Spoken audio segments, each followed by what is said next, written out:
নমস্কাৰ, এই মুহূৰ্তত আহি পৰিছে ৰাজ্যখনৰ বাবে ৰাতিপুৱাৰ কেইবাটাও গুৰুত্বপূৰ্ণ খবৰ। আজি 5 মাৰ্চ। অসমৰ লগতে ভাৰতৰ বিভিন্ন প্ৰান্তৰ পৰা ৰাতিপুৱাৰ কেইবাটাও খবৰ আহি পৰিছে। এই মুহূৰ্তত জনাই আছো ৰাতিপুৱাৰ গুৰুত্বপূৰ্ণ খবৰ। মুখ্যমন্ত্ৰীৰ পদ এৰিব নেকি এতিয়া নীতিশ কুমাৰে? বিহাৰৰ মুখ্যমন্ত্ৰীৰ পদ এৰিব নীতিশ কুমাৰে। ৰাজ্যসভাৰ নিৰ্বাচনৰ প্ৰাৰ্থী হোৱাৰ সম্ভাৱনা নীতিশ কুমাৰ। ৰাজ্যসভা নিৰ্বাচনৰ বাবে মনোনয়ন পত্ৰ দাখিলৰ বাবে সাজু হৈ পৰিছে নীতিশ কুমাৰ। বৃহস্পতিবাৰে জনতা দল ইউনাইটেডৰ মুৰব্বীগৰাকীয়ে মনোনয়ন পত্ৰ দাখিলৰ সম্ভাৱনা। কেইবাটাও ৰাষ্ট্ৰীয় সংবাদ মাধ্যমতে প্ৰকাশ পাইছে এই খবৰ। নীতিশ কুমাৰ কেন্দ্ৰিক এই বাতৰিক লৈ দেশৰ ৰাজনীতিত এতিয়া তীব্ৰ চৰ্চা অব্যাহত আছে। সলনি হোৱাৰ দিশে বিহাৰৰ মুখ্যমন্ত্ৰী নীতিশ কুমাৰক ৰাজ্যসভালৈ পঠিওৱাৰ সম্ভাৱনা। 16 মাৰ্চৰ পিছত মুখ্যমন্ত্ৰীৰ পদৰ পৰা কৰিব পদত্যাগ। নীতিশ কুমাৰৰ পুত্ৰ নিশান্তক উপ মুখ্যমন্ত্ৰীৰ দায়িত্ব দিয়াৰ সম্ভাৱনা। ৰাতিপুৱাৰ আন এটা ডাঙৰ খবৰ। মৃত্যুৰ পাছতো আয়াতুল্লাহ খেমেনিৰ শক্তি দেখিব এতিয়া বিশ্বই। চলিছে বিশাল প্ৰস্তুতি। এই মুহূৰ্তৰ ডাঙৰ খবৰ। মৃত্যুৰ পাছতো খেমেনিৰ শক্তি দেখিব এতিয়া বিশ্বই। খেমেনিৰ জানাজাৰ বাবেই ইৰাণৰ বিশাল প্ৰস্তুতি। এই মুহূৰ্তৰ ডাঙৰ খবৰ। ইৰাণৰ সকলোতকৈ পবিত্ৰ চহৰত কবৰস্থ কৰা হ'ব খেমেনিক। মছহদ চহৰত কবৰস্থ কৰা হ'ব আয়াতুল্লাহ খেমেনিক। এটা বিগ ব্ৰেকিং। মছহদ চহৰতেই খেমেনিৰ হৈছিল জন্ম আৰু খেমেনিৰ পিতৃ ইমাম ৰাজাকো সেই ঠাইতে কৰা হৈছিল কবৰস্থ। এটা বিগ ব্ৰেকিং। ইৰাণৰ দ্বিতীয় বৃহত্তম চহৰ মাছহাদ দেশৰ অন্যতম গুৰুত্বপূৰ্ণ ধৰ্মীজ চিয়া মুছলমানৰ প্ৰধান তীৰ্থস্থান ইমাম ৰেজাৰ মছজিদ আছে। প্ৰতি বছৰে লাখ লাখ লোকে ভ্ৰমণ কৰে এই স্থান। ইমাম খেমেনিৰ মছজিদত 3 দিনীয়া বিদায় অনুষ্ঠান অনুষ্ঠিত হ'ব। আনফালে যুদ্ধ অব্যাহত থাকিব বুলি ঘোষণা ইৰাণৰ। বিশ্বত ইছলামৰ নীতি অনুসৰণ কৰা একমাত্ৰ ৰাষ্ট্ৰ হৈছে ইৰাণ। ইৰাণৰ আছে বহু শক্তিশালী ইতিহাস আৰু সভ্যতা। মধ্যপ্ৰাচ্যৰ ৰাষ্ট্ৰসমূহৰ ভিতৰত ইৰাণ অতি পুৰণি ৰাষ্ট্ৰ। ইৰাণে কেতিয়াও কাৰো তলতীয়া হোৱা নাই। পৰৱৰ্তী খবৰটো হৈছে পবিত্ৰ ৰমজান মাহতেই আমেৰিকা ইজৰাইলৰ আক্ৰমণত 1145 গৰাকী লোকৰ মৃত্যু। এই মুহূৰ্তত এটা আন্তঃৰাষ্ট্ৰীয় খবৰ এই মুহূৰ্তত জনোৱাৰ চেষ্টা কৰিছো। পবিত্ৰ ৰমজান মাহতেই তছনছ হৈ পৰিছে ইছলামিক ৰাষ্ট্ৰ ইৰাণ। যুদ্ধৰ মাজতে পোহৰলৈ আহিছে ভয়ংকৰ তথ্য। এই মুহূৰ্তত এটা বিগ নিউজ। মধ্যপ্ৰাচ্যৰ মহাৰণত বৰ্তমানলৈকে মৃত্যু হৈছে 1145 গৰাকীকৈ লোকৰ। ইৰাণৰ জাহাজ আক্ৰমণত 101 গৰাকী লোক নিৰুদ্দেশ হৈ পৰিছে। শ্ৰীলংকাৰ উপকূলত ইৰাণৰ জাহাজত ছাবমেৰিনেৰে আক্ৰমণ। জলপথত আগ্ৰাসী ৰূপত ইৰাণক আক্ৰমণ আমেৰিকা ইজৰাইলৰ। পবিত্ৰ ৰমজান মাহতেই তছনছ হৈ পৰিছে ইছলামিক ৰাষ্ট্ৰ ইৰাণ। পৰৱৰ্তী খবৰটো হৈছে কংগ্ৰেছে কাজিয়া লগা সমষ্টি নাওবৈচা জনীয়া সমষ্টিত অখিল গগৈয়ে টিকট দিয়া নাই। অখিল গগৈয়ে ৰাস্তা খুলি ৰাখিয়েই কামটো কৰিছে। গতিকে অখিল গগৈৰ লিষ্টখনক ইমান গুৰুত্ব দিব লাগে বুলি মই নাভাবো। এইদৰে মন্তব্য কৰিছে মুখ্যমন্ত্ৰী হিমন্ত বিশ্ব শৰ্মাই। পৰৱৰ্তী খবৰটো হৈছে ভাৰতৰ পৰা উভতি যোৱা জাহাজত ভয়ংকৰ আক্ৰমণ। সাগৰৰ বুকুত খন্তানি হৈ পৰিছে 101 গৰাকী লোক। এই মুহূৰ্তত ডাঙৰ খবৰ। ভাৰতৰ পৰা উভতি যোৱা জাহাজত আক্ৰমণ কৰা হৈছে। ভয়ংকৰভাৱে আক্ৰমণ কৰা হৈছে আৰু সাগৰৰ বুকুত খন্তানি হৈ আছে 101 গৰাকী লোক। ইৰাণৰ জাহাজত শ্ৰীলংকাৰ উপকূলত ৰহস্যময়ী আক্ৰমণ। ইৰাণৰ আইৰিছ দিনা নামৰ জাহাজখনত মিছাইল এটেক। শ্ৰীলংকাৰ নৌসেনাই ৰাজহুৱা কৰিছে এই কথা। এটা ডাঙৰ খবৰ। ভাৰতৰ কাষ পাইছে এই যুদ্ধ। আনহাতে পাকিস্তানত থকা আমেৰিকানক পাকিস্তান এৰিবলৈ নিৰ্দেশ। ভাৰতৰ পৰা উভতি যোৱা জাহাজত ভয়ংকৰভাৱে আক্ৰমণ কৰা হৈছে। জনাই গৈছো আন এটা ডাঙৰ খবৰ সাৱধান হওক কিয়নো কোচিং চেণ্টাৰৰ নাকি লগাবলৈ সাজু হৈ পৰিছে চৰকাৰ কাঠফুলাৰ দৰে গঢ়ি উঠা কোচিং চেণ্টাৰৰ বিৰুদ্ধে কঠোৰ হৈ পৰিছে চৰকাৰ বিজ্ঞাপন দি চমক সৃষ্টি কৰা কোচিং চেণ্টাৰৰ বিৰুদ্ধে চলিব একশন এটা বিগ ব্ৰেকিং নিউজ কোচিং চেণ্টাৰে কি পঢ়ুৱাই তাৰ খবৰ লোৱা হ'ব কোচিং চেণ্টাৰে কৰিলেহে চাকৰি পাই এই সংস্কৃতি নোহোৱা হ'ব লাগিব এনে কৰিলে দুখীয়া মানুহক চৰকাৰী চাকৰিৰ পৰা আঁতৰাই লৈ যাব আমাৰ লক্ষ্য দুখীয়া ল'ৰা ছোৱালীখিনিয়েহে চাকৰি লাভ কৰক ৰাজ্যৰ কোচিং চেণ্টাৰৰ বিৰুদ্ধে এইদৰে খৰব হৈ পৰিছে মুখ্যমন্ত্ৰী হিমন্ত বিশ্ব শৰ্মা পৰৱৰ্তী খবৰটো হৈছে পবিত্ৰ হুৰিৰ দিনাই গো মাংসৰ অবাধ বেহা এবাৰ দুজন লোকক আৰক্ষীয়ে ইতিমধ্যে হাতেলোতে ধৰিছে আৰু আটক কৰিছে এটা বিগ ব্ৰেকিং পবিত্ৰ হুৰিৰ দিনটোতেই ৰাজ্যত নিষিদ্ধ মাংসৰ অবাধ বেহা নিষিদ্ধ মাংসৰ বেহা চলাই হাতেলোতে ধৰা পৰিছে দুগৰাকীকৈ লোক আৰু দুগৰাকীকৈ লোকক ইতিমধ্যে আটক কৰিছে আৰক্ষীয়ে হিন্দু পৰিষদৰ তৎপৰতাতেই ভয়ংকৰ কাণ্ড এতিয়া পোহৰলৈ আহিছে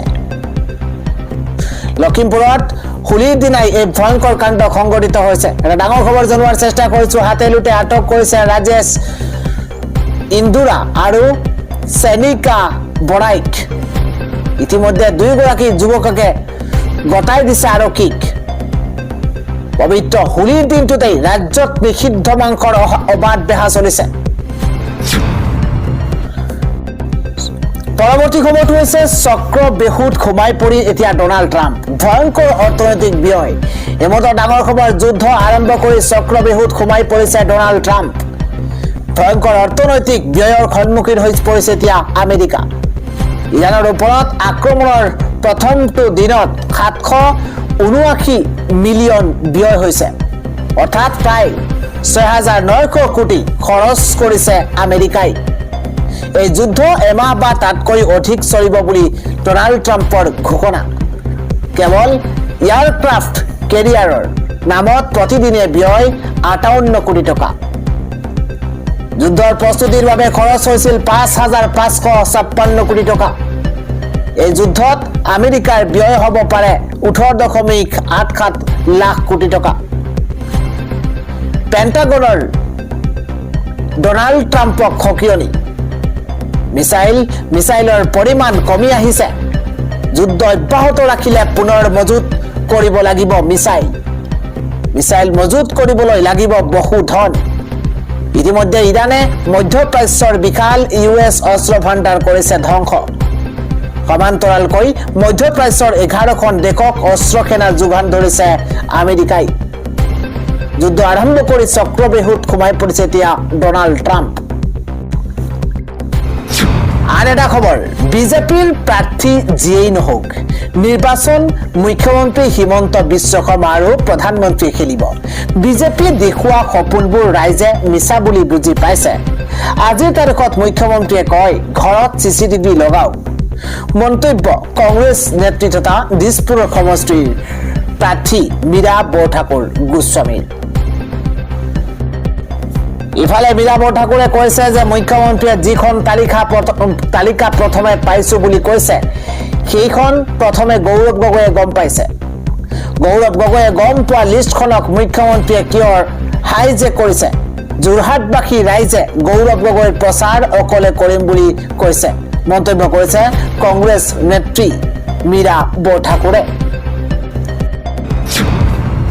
আন এটা গুৰুত্বপূৰ্ণ খবৰ সমাগত নিৰ্বাচনৰ পূৰ্বে এতিয়া ভাৰতীয় জনতা পাৰ্টিৰ শক্তি বৃদ্ধি পাইছে শিৱসাগৰত শ মুছলমানে যোগদান কৰিছে বিজেপি এই মুহূৰ্তৰ ডাঙৰ খবৰ অখিল গগৈৰ সমষ্টি শিৱসাগৰত ব্যাপক খহনীয়া আৰম্ভ হৈছে শ মুছলমানে যোগদান কৰিছে বিজেপিত ডাঙৰ খবৰ এই মুহূৰ্তত কুশল দুৱৰীৰ নেতৃত্বত 2 শতাধিক লোকে ৰোজাৰ মাজতেই যোগদান কৰিছে বিজেপি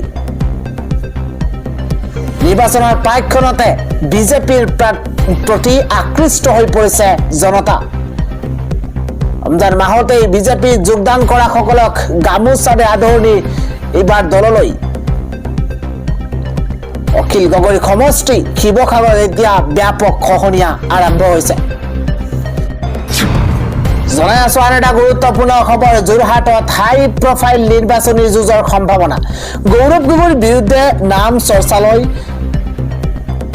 এবাৰ পবিত্ৰ মাৰ্ঘেৰিটাৰ ৰাজ্যৰ ৰাজনীতিত এতিয়া চৰ্চাৰ কেন্দ্ৰবিন্দু হৈ পৰিছে যোৰহাট মঙলবাৰে নিশা কংগ্ৰেছে আগন্তুক নিৰ্বাচনৰ বাবে প্ৰথমখন প্ৰাৰ্থী তালিকা ঘোষণা কৰাৰ লগে লগেই যোৰহাটৰ ৰাজনৈতিক পৰিৱেশ অধিক উষ্ম হৈ পৰিছে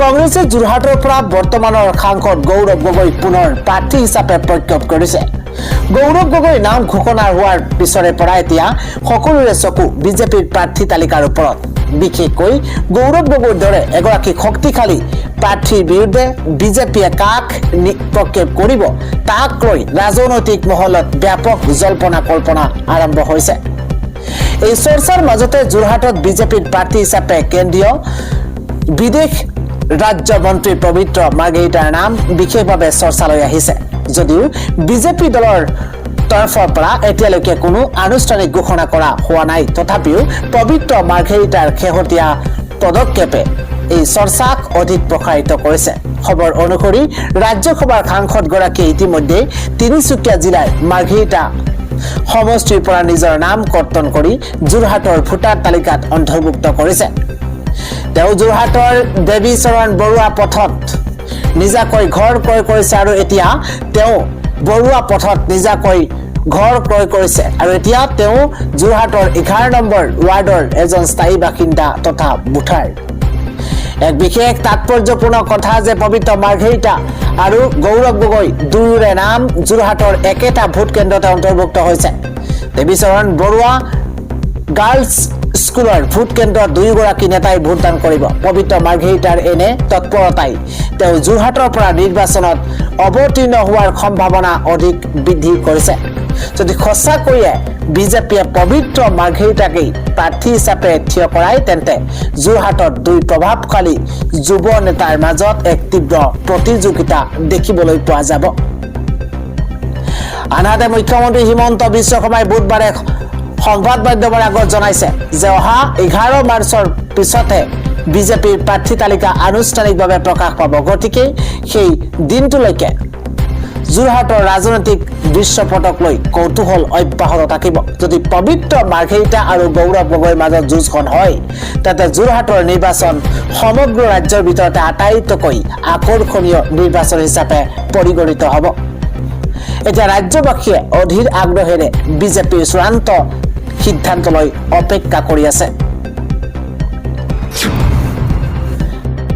আন এটা মাজতো ভাৰতৰ বাবে সকাহ বিকল্প পথেৰে আহিব খাৰুৱা তেল নাটনি নহয় ইন্ধনৰ ইৰাণ আৰু আমেৰিকাৰ মাজত সৃষ্টি হোৱা যুদ্ধ সদৃশ পৰিৱেশৰ বাবে বৰ্তমান বিশ্বজুৰি খাৰুৱা তেলৰ হাহাকাৰ সৃষ্টি হোৱাৰ সম্ভাৱনা দেখা দিছে বিশেষকৈ সামৰিক উত্তেজনাৰ বাবে কৌশলগতভাৱে গুৰুত্বপূৰ্ণ হৰমুজ প্ৰণালী বন্ধ হৈ যোৱাৰ আশংকাই আন্তঃৰাষ্ট্ৰীয় বজাৰত অস্থিৰতাৰ সৃষ্টি কৰিছে কিন্তু এনে এক জটিল সময়তো ভাৰতৰ শক্তি সুৰক্ষাক লৈ কেন্দ্ৰীয় চৰকাৰৰ সূত্ৰই এক আশাব্যঞ্জক খবৰ দিছে চৰকাৰী শীৰ্ষ বিষয়াৰ মতে ভাৰতে আমদানি কৰা মুঠ খাৰুৱা তেলৰ প্ৰায় 60% হৰমুজ প্ৰণালীৰ পৰিৱৰ্তে অন্য বিকল্প পথেৰে দেশলৈ আহে যাৰ ফলত বিশ্বজুৰি তেলৰ যোগানৰ যিকোনো ধৰণৰ ব্যাঘাত জন্মিলেও ভাৰতৰ বাবে আপাততঃ কোনো ডাঙৰ বিপদৰ আশংকা নাই পশ্চিম এছিয়াৰ পৰিস্থিতি বৰ্তমান অতিশয় স্পৰ্শকাতৰ হৈ পৰিছে বিশেষকৈ ইৰাণৰ শীৰ্ষ নেতা আয়াতুল্লাহ আলী খেমেনিৰ মৃত্যুৰ পাছত অঞ্চলটোত উত্তপ্ত পৰিস্থিতিৰ সৃষ্টি হৈছে ইয়াৰ সুযোগ গ্ৰহণ কৰি ইৰাণে হৰমুজ প্ৰণালীৰে জাহাজ চলাচল বন্ধ কৰি দিয়া ভাবুকি প্ৰদান কৰিছে আৰু আনকি এই পথেৰে যোৱা জাহাজত জুই লগাই দিয়াৰ দৰে কঠোৰ সকিয়নি দিছে বিশ্বৰ তৃতীয় বৃহত্তম তেল আমদানিকাৰী দেশ হিচাপে ভাৰতৰ বাবে এই পৰিস্থিতি চিন্তাজনক হ'ব লাগিছিল যদিও দিল্লীয়ে এই ক্ষেত্ৰত আগতীয়াকৈ সজাগতা অৱলম্বন কৰিছে বৰ্তমান ভাৰতৰ হাতত কমেও 3 পৰা 4 সপ্তাহৰ বাবে প্ৰয়োজনীয় খাৰুৱা তেলৰ ভাণ্ডাৰসমূহ মজুত আছে এই ভাণ্ডাৰত পেট্ৰল আৰু ডিজেলৰ লগতে LPG আৰু LNG দৰে অত্যাৱশ্যকীয় ইন্ধনো অন্তৰ্ভুক্ত হৈ আছে হৰমুজ প্ৰণালীক বিশ্বৰ তেল পৰিবহণৰ ধমনী বুলি গণ্য কৰা হয় যদিও ভাৰতৰ ক্ষেত্ৰত মাত্ৰ 40% তেলহে এই পথেৰে আহে। বাকী বৃহৎ অংশ অৰ্থাৎ 60% তেল যিহেতু বিকল্প পথেৰে আহে, সেয়েহে এই সংকটৰ সময়ত ভাৰতৰ বাবে সেয়া এক সুৰক্ষা কৱচ হিচাপে পৰিগণিত হৈছে। বিশেষকৈ ৰাছিয়াৰ পৰা তেল আমদানিৰ ওপৰত ভাৰতে এতিয়া অধিক গুৰুত্ব দিছে। যদিও শেহতীয়াকৈ আমেৰিকাৰ সৈতে হোৱা বাণিজ্যিক চুক্তিত ৰাছিয়াৰ পৰা তেল আমদানি নকৰাৰ এক প্ৰকাৰৰ আলোচনা হৈছিল, কিন্তু দেশৰ স্বাৰ্থ আৰু শক্তি সুৰক্ষাৰ কথা লক্ষ্য কৰি ভাৰতে ৰাছিয়াৰ সৈতে তেলৰ লেনদেন অব্যাহত ৰাখিছে। কেন্দ্ৰীয় পেট্ৰলিয়াম মন্ত্ৰালয় আৰু তেল কোম্পানীসমূহৰ মাজত এই সন্দৰ্ভত নিৰন্তৰ যোগাযোগ চলি আছে, যাতে দেশত ইন্ধনৰ কোনো ধৰণৰ নাটনি নহয়। আজি ৰাতিপুৱাৰ পৰৱৰ্তী আন এটা গুৰুত্বপূৰ্ণ খবৰ। হোলীৰ দিনাই ৰাজ্য কঁপাই যোৱা এক ভয়ংকৰ দুৰ্ঘটনা সংঘটিত হৈছে। এই মুহূৰ্তত এটা বিগ ব্ৰেকিং নিউজ। হোলীৰ নিশা ৰাজ্য কঁপাই যোৱা ভয়ংকৰ পথ দুৰ্ঘটনা। তাতে প্ৰাণ হেৰুৱাইছে 3গৰাকীকৈ যুৱকে। ৰাজ্যৰ হোলীৰ আনন্দ উৎসাহৰ মাজতে ৰাজ্য জোকাৰি যোৱা এক ভয়ংকৰ ঘটনা সংঘটিত হৈছে। এবাৰ নুমলীগড়ৰ পৰা দেৰগাঁৱৰ দিশে বাইকেৰে আহি আছিল যুৱক কেইজন, আৰু তাৰ পাছতে ভয়ংকৰ ঘটনা। নিয়ন্ত্ৰণ হেৰুৱাই দলঙত খুন্দা মাৰে বাইক আৰোহী 3 যুৱকে। এই মুহূৰ্তত এটা বিগ ব্ৰেকিং। যুৱক কেইজন ক্ৰমে পিংকু, মৃধা, ধীৰাজ, তাঁতী। এজন যুৱকৰ এতিয়াও উদ্ধাৰ হোৱা নাই পৰিচয়। দুখবৰে মুহূৰ্তত জনোৱাৰ চেষ্টা কৰিছো। এবাৰ হোলীৰ নিশা ৰাজ্য কঁপাই যোৱা এক ভয়ংকৰ পথ দুৰ্ঘটনা সংঘটিত হৈছে। তাতে প্ৰাণ হেৰুৱাইছে 3গৰাকীকৈ যুৱকে। নুমলীগড়ৰ পৰা দেৰগাঁও দিশে বাইকেৰে আহি আছিল যুৱক কেইজন, আৰু তাৰ পিছতে সংঘটিত হৈছে ভয়ংকৰ ঘটনা। নিয়ন্ত্ৰণ হেৰুৱাই দলঙৰ খুন্দা মাৰিছে বাইক আৰোহী 3 যুৱকে। এজন যুৱকৰ পৰিচয় এতিয়াও উদ্ধাৰ হোৱা নাই। ইতিমধ্যে দেৰগাঁও সামূহিক চিকিৎসাত ভৰ্তি কৰোৱা হৈছে। নিয়ন্ত্ৰণ হেৰুৱাই দলঙত খুন্দা মাৰিছে 3 বাইক আৰোহী 3গৰাকীকৈ যুৱকে। নুমলীগড়ৰ পৰা দেৰগাঁও দিশে দেৰগাঁও অভিমুখী বাইকেৰে আহি আছিল যুৱক কেইজন, আৰু তাৰ পিছতে সংঘটিত হৈছে ভয়ংকৰ ঘটনা।